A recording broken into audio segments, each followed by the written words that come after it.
একদিন নবী ইব্রাহিম আলাইহিসসালাম স্বপ্নে দেখলেন আল্লাহ তাকে প্রিয় পুত্র ইসমাইল আলাইহিসসালামকে কোরবানি দিতে বলেছেন।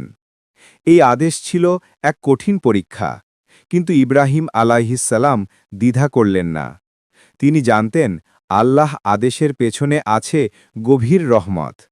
যখন তিনি কোরবানির প্রস্তুতি নিলেন, ইসমাইল আলাইহিসসালাম শান্তভাবে বললেন, আব্বা, আপনি আল্লাহর আদেশ পালন করুন, ইনশাল্লাহ আমি ধৈর্য ধরব। ঠিক সেই মুহূর্তে আল্লাহর পক্ষ থেকে ঘোষণা এলো, হে ইব্রাহিম, তুমি পরীক্ষায় উত্তীর্ণ হয়েছ।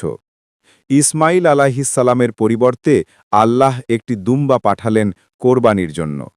এই ঘটনা শেখায় সত্যিকার ভালোবাসা মানে আল্লাহর জন্য সব কিছু ত্যাগ করতে প্রস্তুত থাকা। যিনি আল্লাহর পথে ত্যাগ করেন, আল্লাহ তাকে কখনো ব্যর্থ হতে দেন না।